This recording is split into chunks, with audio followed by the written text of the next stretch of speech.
que tiene este virus, según los datos que hay, es muy poco virulento y muy poco patogénico.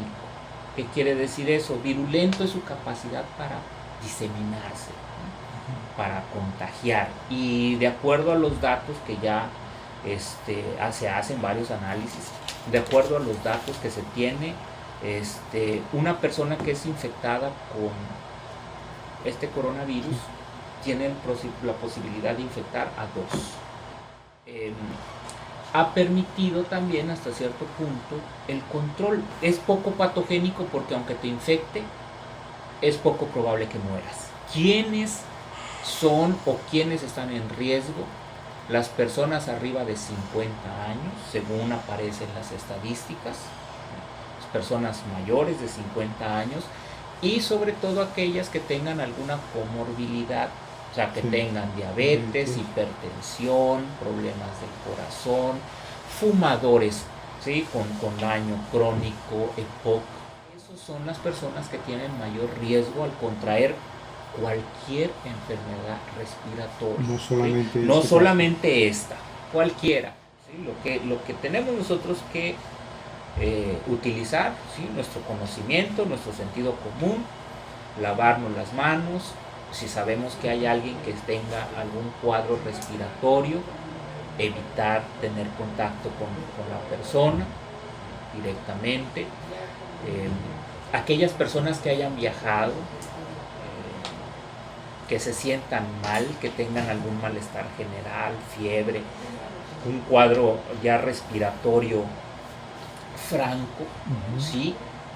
Contactar a al personal de salud, informarles, evitar ir a trabajar, evitar mandar a los niños a la escuela, ¿sí? Evitar ir a alguna actividad cultural innecesaria. ¿Y por qué es esto? Bueno, pues porque para empezar pues llegas diseminando no hay que descartar de que hay gente que puede estar infectada, que puede ser infecciosa para los demás, pero no mostrar el cuadro clínico. Puedo contagiar a otros. Puedo contagiar a otros. Que yo estoy exactamente. Y esos son básicamente esos pacientes o esos cuadros asintomáticos son los que permiten que las infecciones se diseminen, porque al yo no sentirme enfermo, yo asumo que yo estoy sano y puedo venir, como por ejemplo ahorita, saludarlos, hablar con ustedes, y eso ya es un riesgo de contagio. ¿Qué es eso importante? ¿Cómo es que sucede normalmente esto? Es básicamente sin darnos cuenta, ¿sí? Nosotros llegamos, saludamos, abrimos o tocamos cualquier superficie y después venimos y nos rascamos el ojo, nos jugamos la nariz, nos jugamos la boca, y eso es donde nosotros entonces nos inoculamos a los bichos.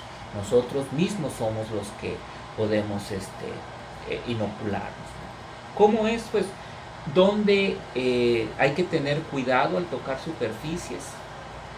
Aquí, por ejemplo, ¿no? En las plazas, porque como tenemos un microclima, tenemos aire acondicionado, no hay sol, ¿sí? Está bajo techo, está cubierto. En esas superficies es donde más sobreviven los patógenos. ¿Por qué? Porque tienen una condición de humedad, tienen una condición de temperatura, sin luz directa. Entonces esas superficies son las que probablemente en las plazas van a estar ahora pidiendo que limpien con mayor frecuencia, exactamente. Y nosotros pues entramos a esos lugares, sabemos que ir al baño, lavarnos las manos y evitar, por ejemplo, que los carritos en el súper, ¿no? O darle una limpiadita a la barrita esa. Cuando hay más calor, obviamente pues existe también mayor presencia de radiación. Eso que hace pues que a los patógenos de cierta forma los destruye, ¿sí? La radiación solar, la luz ultravioleta, la temperatura, porque muchos de estos, sus proteínas, si recuerden, los patógenos tienen sus proteínas y sus proteínas interaccionan con nuestras proteínas, ¿sí? Con las de nuestras células, y así es como invaden las células y nos infectan. Entonces, ¿qué pasa con la temperatura? La temperatura hace que muchas de estas estructuras cambien ¿sí? Su conformación, si estaban así, les da la luz y ya se vuelven así, y entonces ya no pueden infectar, ¿sí? Entonces, la precaución siempre se toma en lugares cerrados, por ejemplo, como estos que tienen un clima controlado, ¿sí? Sí. Entonces no es lo mismo que de repente tú toques tu auto, aunque estés infectado, ¿no? Que toques tu auto, pero como se queda aquí afuera con el sol directo y la exposición a la temperatura, pues eso inhibe, ¿no? La infectividad de los virus. Y justo salió ahorita un reportaje en donde la vida media del coronavirus en superficies inertes o inanimadas, como sería esto, las manijas, es muy poco, ¿no? Su periodo de vida es muy corto. Sí. Y es mucho menor. Incluso Solo un 3%. sí, Menor, ¿no? en personas sanas, te voy a enseñar en personas sanas es 0.9 de probabilidad de que tú puedas morir, ¿sí? Eso es una persona sana. Ahora, una persona, por ejemplo, que tiene diabetes es 6% su posibilidad 6%. de cursar con una infección grave. Hay que tener hacer una diferencia, ¿no? ¿Cuál es la cuestión de tener anticuerpos? ¿Qué es lo que nos protege? ¿Sí? El hecho de tener anticuerpos no quiere decir que no te vas a volver a infectar. Quiere decir que no te vas a volver a enfermar.